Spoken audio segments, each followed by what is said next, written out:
Bonjour à tous et bienvenue dans cette nouvelle émission de Carrefour du Monde. Dimanche prochain, quelques 185 000 Calédoniens sont appelés à se prononcer sur l'indépendance de leur territoire à l'occasion du troisième et dernier référendum d'autodétermination prévu par les accords de Nouméa. Omniprésent dans la plupart des petits États océaniens, la Chine cherche-t-elle à étendre son influence en Nouvelle-Calédonie? Pour Jean-Claude Martinez, président fondateur de l'Union pour la Nouvelle-Calédonie, professeur de droit public et en sciences politiques à l'université Paris II, cela ne fait aucun doute et se passera en plusieurs étapes. Pour la France, la Nouvelle-Calédonie représente plusieurs enjeux. Le plus visible est le minerai, le nickel. Il y a également toute la zone maritime, plus de 1,5 million de kilomètres carrés. Ensuite, en arrière-plan de la Nouvelle-Calédonie se trouve la Polynésie, puisque l'ONU attend le référendum de Nouvelle-Calédonie pour enclencher l'étape suivante, le référendum sur la Polynésie. Mais l'enjeu de loin le plus important est l'enjeu stratégique. Pour la Chine aussi, la Nouvelle-Calédonie représente un enjeu économique avec le nickel, mais aussi et surtout géostratégique. C'est la Chine qui achète les 2/3 des matières premières et exerce de fait une position dominante sur les exportations de l'île. Par rapport à notre ressource première qui est le nickel et au poids de la Chine dans le marché mondial, la Chine a une position extrêmement dominante en la matière, explique Pierre-Christophe Pantz, docteur en géopolitique. Sur le plan stratégique et géopolitique, face aux missiles tueurs de porte-avions chinois, la Nouvelle-Calédonie française représente un porte-avions insubmersible français. Pour Jean-Claude Martinez, ce que veut le régime chinois, alors qu'il met à l'eau un sous-marin nucléaire tous les 15 mois et que sa marine s'agrandit de la taille de la marine française tous les ans, c'est asseoir sa domination sur l'océan Pacifique. Leurs missiles sont capables d'atteindre Guam facilement, mais pas l'Australie. Pour l'instant, le régime chinois a coupé les routes de l'Australie en s'installant au Vanuatu, à Nauru, au Kiribati, à Moa. Tout l'arc mélanésien qui protège l'Australie est passé sous domination chinoise. Si l'indépendance devait être actée, le régime chinois agirait en plusieurs temps. D'abord en prenant le contrôle total de l'industrie minière comme il l'a fait au Congo. Dans un second temps, les loyalistes seront chassés de la Nouvelle-Calédonie pour effacer des mémoires et des cœurs toute trace de la présence française. C'est là que l'occupation chinoise pourra éventuellement entrer dans sa phase militaire. Les missiles chinois tueurs de porte-avions qui peuvent parcourir 3000 km pour atteindre la marine américaine à Guam ne peuvent pas pour l'instant menacer Darwin, le port australien. Si le régime chinois peut installer ses missiles en Nouvelle-Calédonie avec l'accord des indépendantistes, cela pourrait constituer l'équivalent de la crise des missiles de Cuba. Sébastien Lebelzik, correspondant permanent à Pékin, a déclaré au micro d'Europe 1, je cite, « Selon les services de renseignement français, la Chine soutient les indépendantistes kanaks. Le référendum qui aura lieu le 12 décembre en Nouvelle-Calédonie est l'occasion pour Pékin de placer ses pions via l'association sino-calédonienne financée par le Parti communiste chinois. » Autre sujet. Consumers Research, la plus ancienne agence de protection des consommateurs aux États-Unis, a averti jeudi 10 gouverneurs de ne pas investir les régimes de retraite de leur État dans BlackRock. BlackRock est un géant financier de Wall Street qui a des liens commerciaux très étroits avec le Parti communiste chinois. L'alerte aux consommateurs récemment publiée par l'organisation révèle les intérêts financiers de BlackRock avec de puissants membres du Parti communiste et les risques importants pour les investisseurs américains. Selon le document, BlackRock, qui gère près de 10 000 milliards de dollars d'actifs, a utilisé ses intérêts auprès de puissantes familles corrompues du parti pour investir dans le soutien du régime communiste chinois. La lettre de l'agence était adressée aux gouverneurs de Floride, New York, Washington, Nevada, Nebraska, Caroline du Sud, Oklahoma, Pennsylvanie, Montana et Virginie occidentale, dont les fonds de pension publics sont désormais investis dans BlackRock, exposant ainsi un grand nombre de retraités américains à un risque important. L'entreprise chinoise Didi, qui vient de se retirer de la bourse américaine, en est un exemple récent.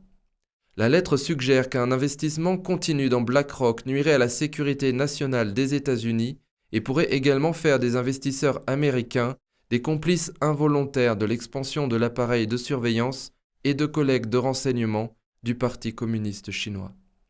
Le régime chinois a toujours considéré les États-Unis comme son ennemi numéro 1 et a utilisé divers moyens pour corrompre et coopter divers segments de la population américaine, cultivant des mandataires dans le but d'affaiblir et de remplacer les États-Unis.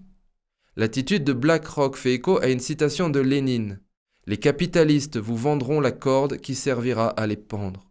Tout ce que nous avons à faire, c'est de leur lancer la corde et ils se la passeront autour du cou. » Malgré le contrôle des démocrates sur les 2 chambres du Congrès, de la Maison-Blanche et les médias principaux, les choses ne se déroulent pas forcément aussi bien que les démocrates le souhaiteraient. En fait, les crises se succèdent pour le camp de Biden.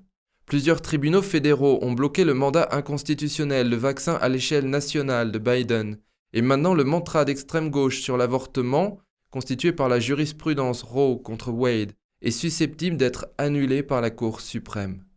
Et de nombreux démocrates quittent leur parti pour rejoindre les républicains. Victor Jiménez, ancien porte-parole du maire démocrate du district de Columbia, a déclaré mercredi à Fox News que le président Biden l'avait transformé en républicain.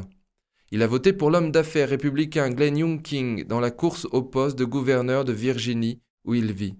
Jiménez a déclaré qu'il avait changé de parti parce que les politiques d'extrême gauche de l'administration démocrate détruisent les États-Unis. L'ouverture de la frontière sud a provoqué une augmentation de l'immigration illégale et un afflux de gangs criminels violents et de trafiquants de drogue aux États-Unis. Cela a affecté de nombreuses familles latino-américaines dans son état d'origine, la Virginie, dont beaucoup ont du mal à joindre les 2 bouts. Jiménez a déclaré que le Parti démocrate pensait qu'être latino ou noir devrait faire de vous un démocrate par défaut. Mais il rejette cette conception et estime que tout est en train de s'effondrer au sein du Parti démocrate en ce moment. Y aura-t-il une guerre entre la Russie et l'Ukraine avant la fin de l'hiver prochain ? Cette question se pose de plus en plus alors que la Russie a amassé 100 000 soldats à la frontière ukrainienne. Pour comprendre les différents enjeux, voici pour commencer quelques extraits d'un article publié par le Conseil russe des affaires internationales, donc une instance assez proche du pouvoir russe. L'inquiétude grandit dans les médias occidentaux concernant l'activité militaire russe dans le théâtre du Sud-Ouest. Certains pensent que la Russie prépare une campagne militaire contre l'Ukraine. Plusieurs circonstances plaident en faveur du scénario militaire esquissé par des commentateurs étrangers. Le premier est l'expérience récente des forces armées russes et les conséquences politiques de leur utilisation. Par exemple, Moscou est intervenu dans le conflit de la Géorgie avec l'Abkhazie et l'Ossétie du Sud en 2008, changeant rapidement la situation et reconnaissant les 2 autonomies comme des États indépendants. En 2014, la Russie a mené une opération ultra-rapide en Crimée, créant les conditions pour le référendum ultérieur sur la réunification. La deuxième circonstance est que les conséquences politiques internationales pour la Russie, qui ont résulté des campagnes militaires, ont été relativement insuffisantes. Aucun État étranger n'est intervenu ouvertement dans ces conflits. L'aide militaire étrangère ne modifie pas radicalement les rapports de force. Les sanctions économiques, sous leur forme actuelle, nuisent à l'économie russe, mais elles ne sont toujours pas le principal facteur contribuant aux problèmes existants. En bref, il n'y a pas de frein et contrepoids majeur sur une nouvelle campagne militaire russe. La troisième circonstance est que la Russie n'est pas prête à supporter le statu quo existant dans les relations avec l'Ukraine. Kiev parle presque ouvertement de saboter les accords de Minsk et n'est pas prête à les mettre en œuvre. Les événements de 2014 ont considérablement renforcé la position des nationalistes. Toute tentative de poursuivre un dialogue politique avec la Russie est jugée inacceptable. Un nettoyage des politiciens qui sont en quelque sorte fidèles à la Russie est en cours. Compte tenu de ces circonstances, un scénario où la Russie prendrait des mesures peut être hypothétiquement envisagées en Occident et en Ukraine dans la veine suivante. D'un coup soudain et décisif dans plusieurs directions à la fois, les troupes russes démembrent les forces armées ukrainiennes à l'est du pays, encerclent des groupes séparés ou les pressent contre le fleuve Dniepr. Les actions des chars et des unités motorisées s'accompagneront de puissantes frappes aériennes, de missiles et d'artillerie. Les forces aérospatiales russes s'empareront de la suprématie aérienne. L'apothéose de l'opération devait être l'encerclement et la capture subséquente de Kiev et la stabilisation de la ligne de front le long du Dniepr. La création d'un nouvel État ukrainien avec pour capitale Kiev serait annoncée et reconnue par la Russie. La Russie résout ainsi plusieurs problèmes historiques à la fois. La menace immédiate qui pèse sur les frontières sud-ouest est supprimée. Un contrôle total sur la mer d'Azov et un corridor terrestre vers la République de Crimée sont également assurés. 2 États ukrainiens apparaissent sur la carte dont l'un doit être amical et fraternel. Même si l'on ne considère pas ce scénario comme le reflet des phobies existantes et des complexes nationalistes, il semble toujours improbable pour un certain nombre de raisons. Premièrement, il est peu probable qu'un tel conflit militaire aboutisse à un accord intelligible. Une victoire sur les forces armées ukrainiennes ne conduira pas à elle seule à une paix rapide. La guerre pourrait se transformer en un affrontement long et lent, surtout si une partie du territoire, par exemple l'Ukraine occidentale, reste sous le contrôle des forces armées ukrainiennes. Capturer l'ensemble de l'Ukraine est techniquement possible. Cependant, il sera plus coûteux et le contrôle ultérieur sera beaucoup plus difficile. L'option de 2 États ukrainiens permettrait à la Russie d'évincer les nationalistes en les envoyant à l'ouest. Dans un scénario une seule Ukraine, cela serait impossible, compte tenu de toutes les conséquences qui en découlent. Deuxièmement, le conflit entraînerait inévitablement un changement radical dans l'approche occidentale visant à fournir à l'Ukraine des armes et des équipements militaires modernes. Aux États-Unis et dans l'ensemble de l'Occident, la nouvelle situation serait considérée comme une urgence et il ne limiterait pas les fonds pour soutenir les forces armées ukrainiennes. De plus, dans ce cas, tous les types possibles d'armes conventionnelles seront fournis. Une aide militaire à grande échelle de l'Occident prolongerait le conflit. La Russie ne serait pas en mesure de bloquer de tels approvisionnements. Troisièmement, concernant la question ukrainienne, la Russie se retrouverait dans un isolement diplomatique. Il est peu probable qu'un pays exprime son soutien aux actions de Moscou. Contrairement à la Crimée et au Donbass, nous parlons d'un affrontement à grande échelle et ouvert entre les forces armées, c'est-à-dire d'une guerre à part entière. La Russie serait certainement à l'offensive. Cela permettrait à ces actions d'être qualifiées d'agression sans aucun problème. La légitimité des actions de Moscou dans ce cas serait extrêmement faible, voire totalement impossible. De plus, la Russie devrait assumer la responsabilité des pertes civiles, ce qui serait inévitable dans un conflit à grande échelle. Quatrièmement, tous les principaux acteurs occidentaux introduiraient des sanctions et des restrictions qualitativement nouvelles contre la Russie. Les mesures possibles incluent le blocage des sanctions contre les banques russes, y compris la Banque de Russie. Une autre mesure possible est l'interdiction d'acheter du pétrole russe, puis du gaz. Ces interdictions peuvent être augmentées progressivement afin d'éviter les situations de crise en approvisionnement en carburant en Occident même. Mais en cas de guerre avec l'Ukraine, l'Occident prendrait ces mesures. Les dommages cumulés pour l'économie russe seraient d'une ampleur colossale. Cinquièmement, contrôler l'Ukraine, même sa partie orientale, pourrait être problématique. La Russie devrait s'emparer d'un immense territoire. La grande question est de savoir si le marché russe, en proie à de nouvelles sanctions, serait en mesure de compenser les dommages causés au territoire ukrainien sous contrôle russe. La saisie de territoire ne résoudrait aucun des problèmes auxquels l'économie russe est aujourd'hui confrontée. Sixièmement, la fidélité de la population de l'Ukraine orientale à la Russie n'est pas évidente. Malgré tous les désaccords internes au cours des 30 dernières années, l'Ukraine a développé sa propre identité. La population des régions orientales peut avoir une attitude négative envers un nationalisme excessif. Cependant, cela ne garantit pas leur loyauté envers la Russie. De plus, la guerre pourrait finalement saper la sympathie pour la Russie, qui s'est déjà amenuisée au cours des 6 dernières années.